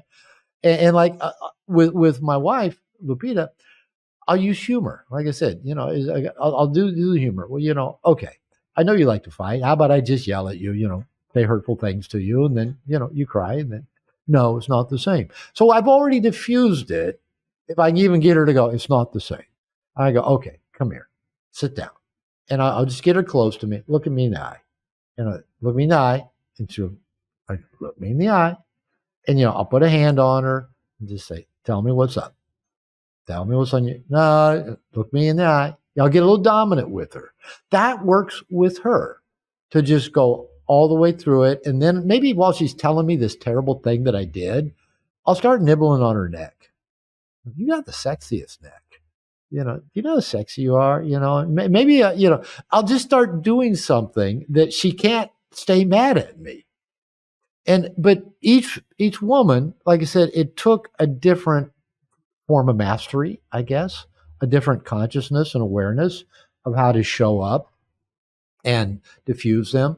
And one of the things I've broken it down, and I'll give this to you and your listeners, women don't listen to this, is that whenever my wife's triggered, it's a pretty safe bet. I mean, if it seems to be directed at me, I mean, she might be triggered about something else. The kids, her siblings. She got 9 brothers and sisters, and they always have drama. And, it might be something else. But if it seems to be directed at me, she's triggered with me. I break it down that probably one of 3 things, or a combination. 1, my woman isn't feeling sufficiently loved by me right now. My woman's not feeling sufficiently connected to me right now, or my woman's not feeling sufficiently safe with me right now. And is there anything I could do about any of those 3 things? Without being the pleaser, the placater, the fixer. Can I give her some more love? Can I bring more connection? Can I be more present with her? Can I make her feel more safe or secure? Usually what I found does any of those 3 is they get her into the present moment, right here. Right now, in this moment, here's you and I right here. We're physically in this moment, looking in each other's eyes, touching each other. Because usually when we're upset about something, you, me, they, we're ruminating about something that is already in the past or maybe in the future. I've been accused of doing things in the future. I know that in the future, you're going to do this. I had you one son woman, of a bitch. yeah, you're an asshole because I know you're going to do this. I had one woman who predicted so many times, I know you're going to kick me to the curb someday. I finally kicked her to the curb. I got accused of it so many times that, enough, And so, yeah, I'd be, you're going to turn gay someday. I know it. Huh? So what do you know that I don't know? So maybe I'll give us some consideration now.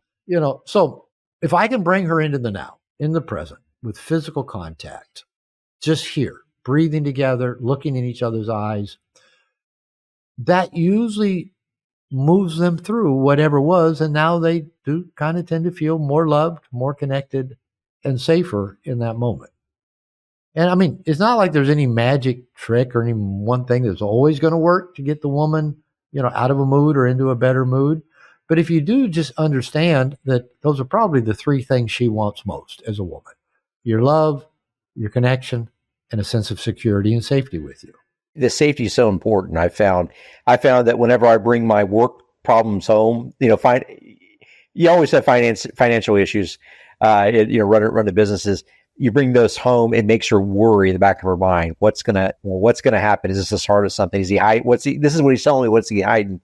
And that never turns out well. And there's never need to bring those sorts of things home. Here's what I do is, I have two companies. One is a newer one, so it took quite a bit of investment on my part, time and money. And I remember, here's an example. This was about 3 or 4 years ago. It was tax time or tax extension time, so I think like October, and my accountant, leaves me a message, and he's such a numbers nerd. So, he's not Mr. Social, but I love that. I love that he's a numbers nerd. And I love getting on a call with him.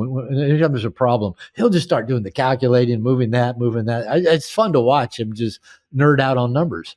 So I get this message says, okay, Robert, your taxes are done. You need to pay the IRS another $50,000.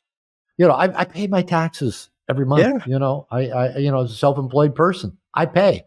And then, the good news is, I made more in book royalties that year. So, I $50,000. So I had the money in the bank. It was kind of my cushion. Did I want to take it out and give it to the IRS? No. But it stressed me. I had the money, but it still stressed. I remember I walked across, my wife was cleaning one of the kids' bedrooms. I don't know what she was doing, but I walked across the hall and I just told her, listen, I just got this news. I'm going to have to pay the government X amount of money. I don't think I even told her how much. I said, I've got it. I can pay it, but I'm feeling kind of stressed. And I said, I just wanted to tell you, that's what I'm stressed about. Nothing to do with you. I just told her in advance, I've got to stress. I've got it under control. It's manageable. I just wanted to give you, the bird's eye view of what it was, so you don't think there's anything else going on with me. And she said, she'll always say, is there anything I can do to help? And I said, just keep loving me. That's all I need. She said, well, I love you. I said, I know. So just keep doing that. So if I am preoccupied with something, I will tell my wife I am preoccupied with something, and I'm working with my team on it, or it's under control, or this is going to happen. And I usually don't go into the minute detail about it because, number one, she can't do anything about it. She doesn't need to know it. But I'll just tell her the general idea of what I'm preoccupied about, just so she doesn't take it on and think she did something or there's something wrong or anything like that. And again, that's kind of a way to make them feel safe and give them that sense of connection. What is love? Oh, my goodness. All right. I'm going to tell your people to Google this because I won't quote it exactly right. All right. We'll go psychological and biblical. Okay. How's that? Okay. Psychological is a term written by a person who was a Christian. His name was M. Scott Peck, and he wrote a book called The Road Less Traveled.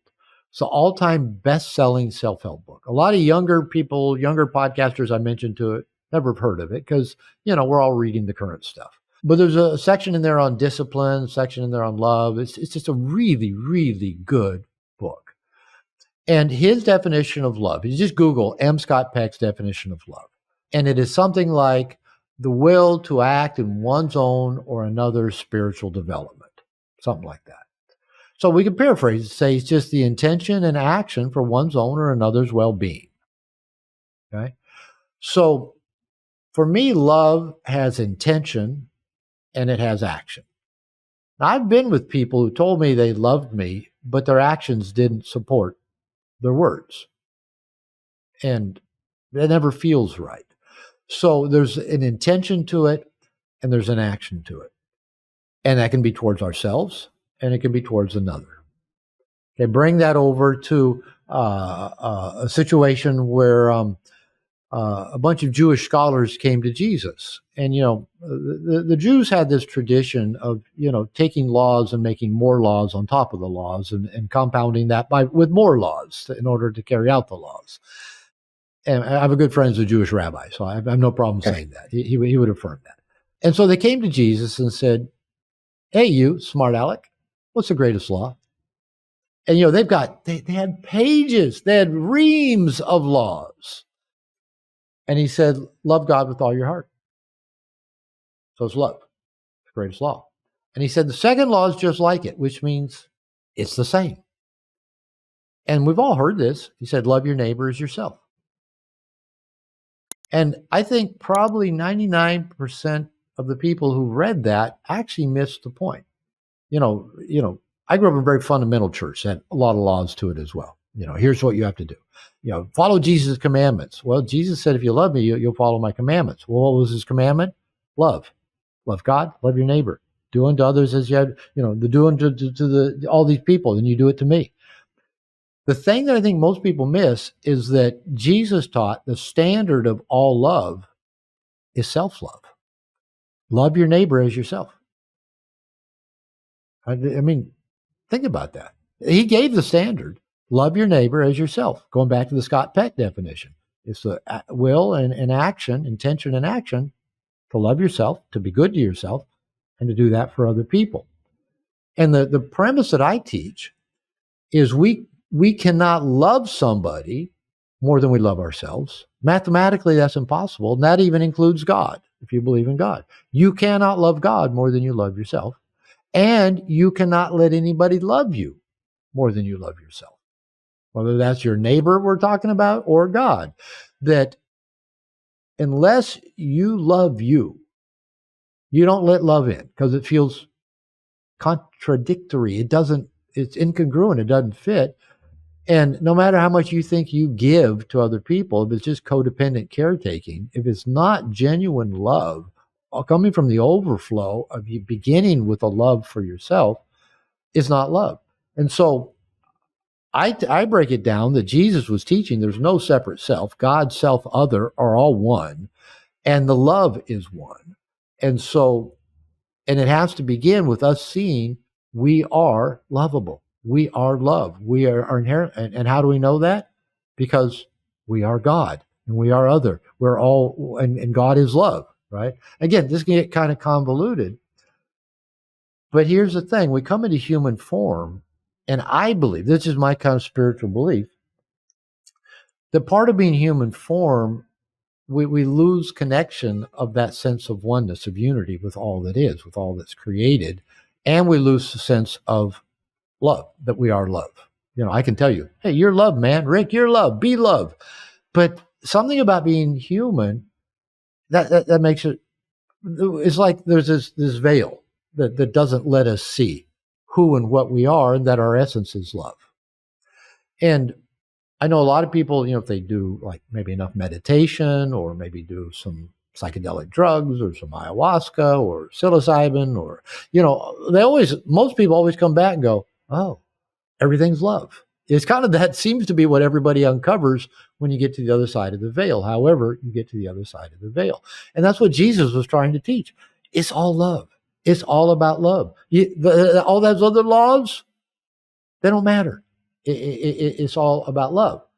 And so what I've been teaching, to men and women both, but mainly because I work with men these days, is that I believe we're here primarily to get our hearts broken. And people go, well, that doesn't sound good. That doesn't sound fun. But think about it.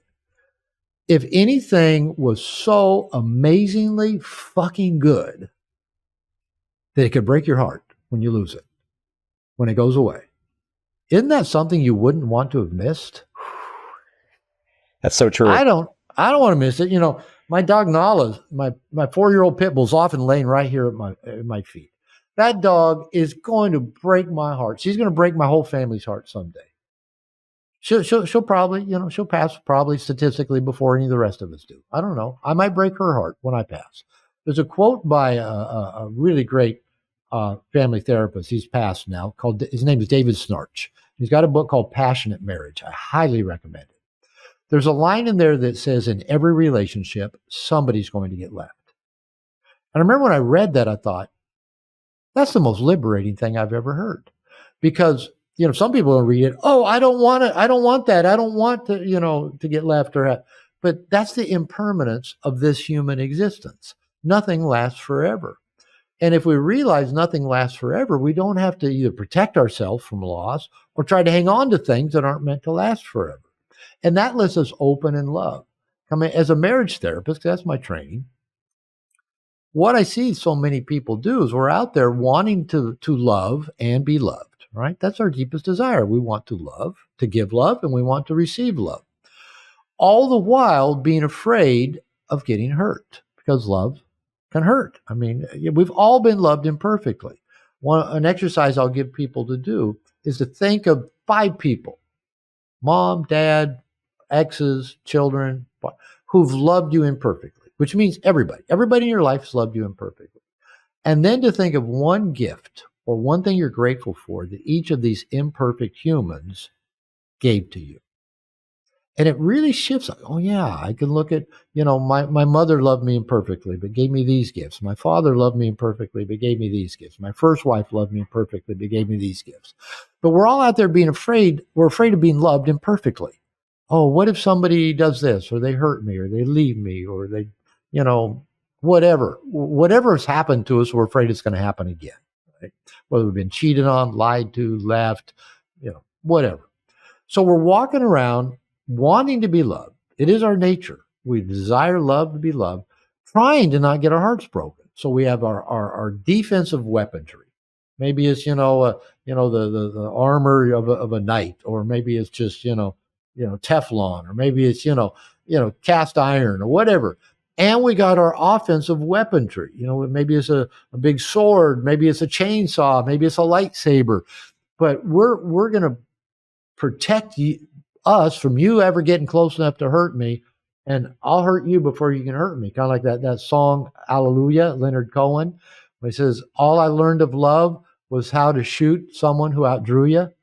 Like, that's love? I'm going to shoot you, man. If I see you going for the belt, I'm going to get you before you get me. That's love?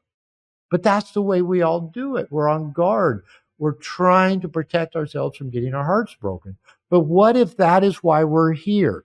That by opening so much, stripping off the defensive shield, the armor, dropping the weapon, saying, here I am, vulnerable, open, I love you.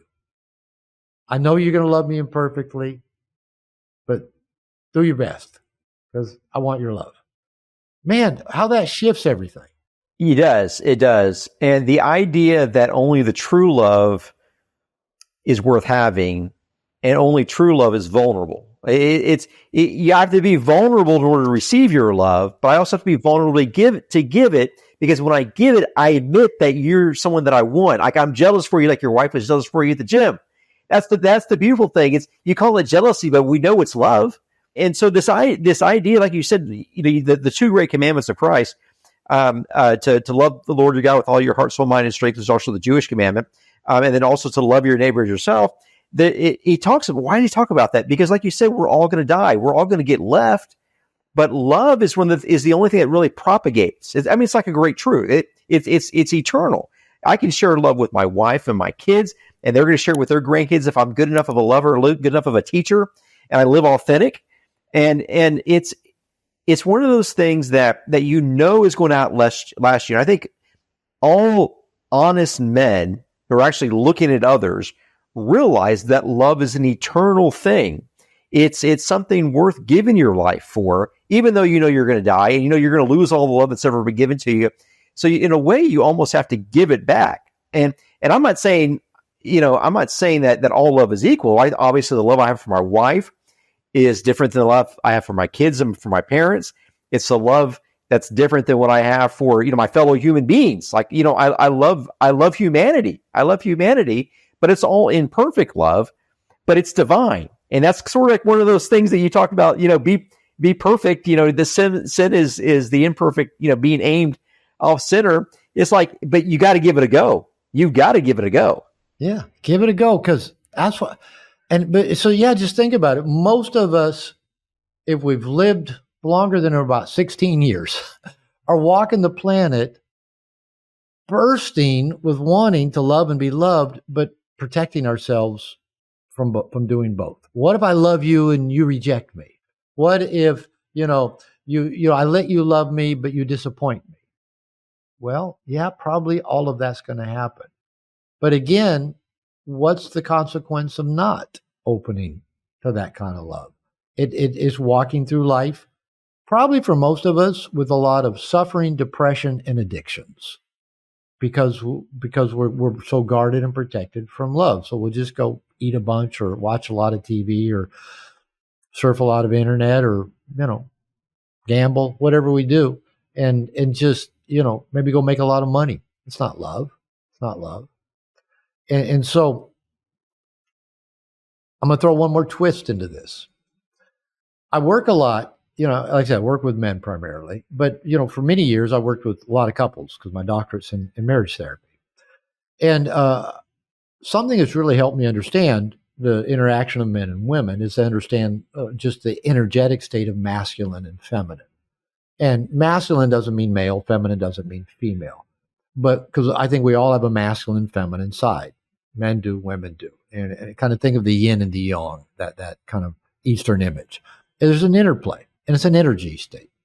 And I define the masculine as doing, and the feminine as being done too. The masculine penetrates the world. The masculine penetrates everything. The masculine, lives to masterfully do this and rest in nothing. The feminine is done too, is penetrated.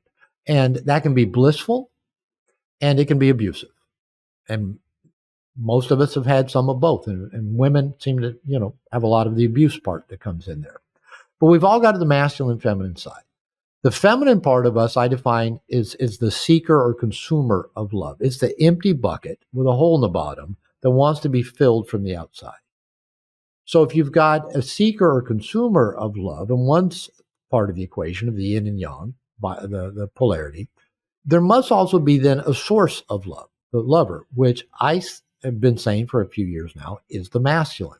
Because if you go back to that definition of Scott Peck, of its intention and action, those are masculine terms. I have we've been talking, you've been talking about, go build your company, go get rejected, go do this, we're having a masculine conversation, right?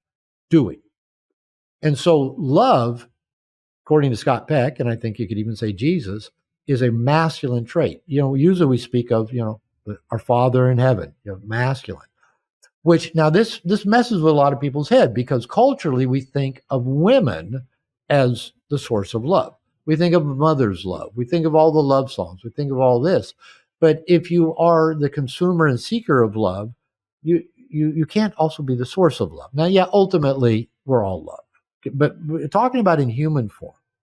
So one of the things I've been teaching, sharing with men that always seems to resonate once they kind of understand the whole masculine and feminine polarity, and that's behind the positive emotional tension I was talking about, just all the polarity. The provider protector that you are, the jealousy, that's all polarity of emotional tension. That for the masculine, if the masculine is a source of love, that means as men, we can husband our own feminine, take good, love ourselves as part of that Scott Peck quote, part of the Jesus quote, love you, right? So the masculine can husband our own feminine, fill our own feminine bucket up. There's a hole in the bottom, it's always going out, but we can just keep loving. And from that overflow, we can love the feminine creatures in our life, our woman, our children, our dog, or even our friends too, that would fit there.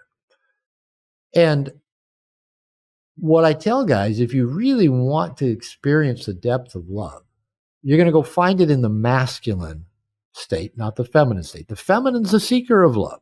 So if we guys go to a feminine creature, i.e. typically women, and go, love me, love me, love me, they're going, you asshole, I want to be filled. Love me, love me. And I'll ask guys, in your relationships with women, how many of you have felt consistently day in and day out loved by the women in your life? Guys are going, what are you talking about, man? That's never happened. But you go to your masculine, go to your male friends. My male buddies, they're there. They're there for me. I need something, they're there. They don't go one day, I don't like you anymore. I don't love you anymore. You're not my best friend anymore. You did something. I'm not talking to you anymore. My guy friends don't do that. They just don't do it. So if you want to learn to love, we're going to learn it from the masculine in us, from our masculine friends. Then we can go and give that love to our feminine partners. Now, my wife is also very masculine. She loves to be loved, but she's masculine too. I mean, she can get shit done like nobody's business. Like today, she was ordering a used part for our car. Right? She'll get stuff done. She's a gym rat. She's in the gym 2 hours every day. She just gets stuff done. Often I'll be sitting here doing an interview like this, and I'll notice I got French doors on my office. She comes creeping in and puts a glass of coconut water here on my desk. See, those are masculine actions because they're doing, right? They're doing. And so the women can be very loving. We can be very much in need of being loved because we have a feminine side. But what I would tell men, if you go seeking love, if you go seeking it outside of you primarily and go seeking it from women, feminine creatures, you're looking for love in all the wrong places and you're going to be disappointed. And that's probably, even going back to some of our earlier conversations, why so many men now just isolate and they don't even connect with women at all, because they were expecting women to do something and give them something that inherently women aren't wired or built to do, i.e. to come love them and make them feel valued. They've got to love themselves and feel valuable, and then they've got something that is attractive to the feminine. So are you saying that men actually compose the love within themselves, or are you saying that you have to be able to love yourself in order to love others? Because, obviously from a lot of my tradition, for the Platonic tradition, love is sort of a divine type of element that comes to all, there's these natural graces. We all get rain, we all get water, we all get, oxygen, these sort of divine graces that all fall on everyone. We all have a little bit of that love to give back to us. Are you saying that we generate our own love inside of us? Or are you saying that we have to be able to give it away, but we have to love ourselves in order to truly love? Almost. All right. So what does it mean to love yourself? That's really what you're asking. What does it mean to love yourself? Let's go back to Jesus and Scott Peck. We'll just kind of put them side by side. Scott Peck was a very flawed human being, by the way, a very flawed human being. He also had issues with sexual infidelity, with alcohol, estrangement from his kids. I mean, he was very flawed, but just amazingly brilliant. Most pretty brilliant people are pretty flawed. There seems to go hand in hand. Okay. In Scott Peck's book, in the part, there's a part in there about parents and parenting. And I'll just give you a very quick version of it. He says that if you got two parents, that's ideal. You don't always have that, but let's say you got two parents. If they're doing a good job of getting their needs met, filling their bucket up, that's number one. And they're helping each other do that. They have what's called a differentiated relationship where the two help each other. They're not responsible for the other person's getting their needs met, but they're one of many resources each of us have. I call those resources, I call them cooperative reciprocal relationships. Everything that we have in our life that helps us fill our bucket up. It could be people like, just friends, family members. It can be professionals. It could be like your coach, your accountant, your attorney. It can be packs of people that you're in. It can be practices you have, like going to the gym, meditating, praying, reading your Bible, whatever. We surround ourselves with all these resources to fill the bucket. And Scott Peck says, if the parents are doing that and they're attentive to their kids and they meet their needs in timely and judicious ways, and I add consistent to that, children internalize the emotional belief. Remember, we're going back to the first part of our conversation about what we internalized emotionally. He says, if a child gets their needs met by their parents in timely, consistent, judicious ways, they internalize the emotional belief, I'm lovable. My needs are important, and the world is like my family. Now, if we don't get those things, we internalize probably somewhere down the spectrum, the other side of that. I'm not lovable. My needs are not important. The world is like my family. But throw in one more thing. If either of our parents parentified us and used us and brought us up into this parental sphere to take care of them, like mom was needy and depressed, so I'm going to go take care of mom. Dad, needed me to perform well so he could be proud of me. So I did that, both of my parents. You also internalize a belief I'm not good enough, because you aren't. You aren't good enough to take care of the needs of these adults, but you think you should be able to. So now that becomes our machine language. Okay. So can you imagine, for example, going back to the Scott Peck model of a child that had their needs met in consistent, judicious, and effective ways. And they go to kindergarten the first day. I'm lovable. My needs are important. And kindergarten's going to be just like my family. You go to junior high. I'm lovable. My needs are important. And all these girls around me are going to know that and see that. We come into adulthood. What if every stage of life, our core machine language, our view of us and the world, our occurring world was, I'm lovable. My needs are important. And of course, the world's going to see that and conspire with me to help me feel lovable. Okay. If you've got kids, apparently, so if you as an attentive parent and meeting your needs and the needs of your kids in timely, judicious, and consistent ways, helps them internalize an emotional belief, not just a mantra. I'm good enough. I'm lovable enough. Jesus loves me. I mean, that stuff doesn't get through down at the core. We go, I'm not lovable. My needs aren't important, and I'm not good enough. It won't crack that. So if that works for kids when they're in, that hypnotic state of absorbing everything, I assume it must work at least to some degree on adults as well. That if you take responsibility for surrounding yourself with enough of, I call them the cooperative reciprocal relationships, meaning the cooperative, everybody involved gets value out of it. You and I have a CRR, a cooperative reciprocal relationship. You're getting value of having me on your show. I'm getting value of you doing the interview with me and posting that on the internet. We're both getting value out of it, or we wouldn't do it, right? There'd be no reason to do it. And we're both doing it because we're cooperative with each other. It's reciprocal. It's filling our buckets up, so to speak.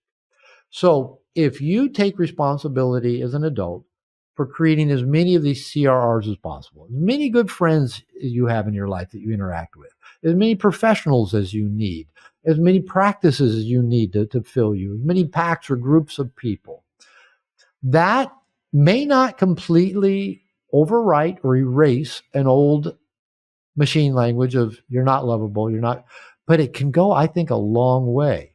So going back to when Jesus said you love your neighbor as yourself, how do you love yourself? You take damn good care of yourself. That's how you do it. You surround yourself with the resources to fill your bucket. You eat well. You get enough sleep. You exercise. You rest. You have social interaction. All the stuff you hear on the internet to do to live a long, healthy life and keep your risk of heart attack down. You basically do all of those really good things. And that creates a belief in you. I must be worth it. I send myself a lot of little reminders during the day. And since I've started working out and eating healthy, one of my reminders is I'm worth 90 minutes a day. I'm worth spending 90 minutes of some kind of exercise a day. Usually involves 30 plus minutes of walking the dog in the morning, some other degree of cardio or weightlifting in the gym. I'm worth it.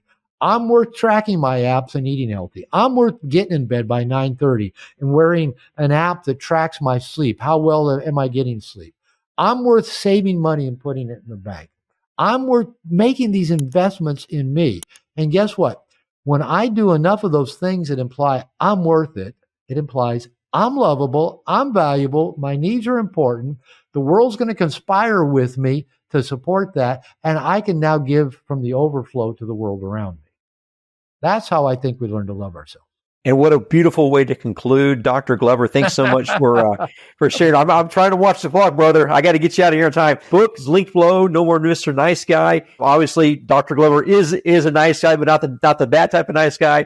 But I encourage you to click below and visit his website, check out his courses and his groups, and also buy the book. Dr. Glover, thanks so much for coming on. Rick, this was so much fun. Thanks for the invitation. Thank you. Thank you.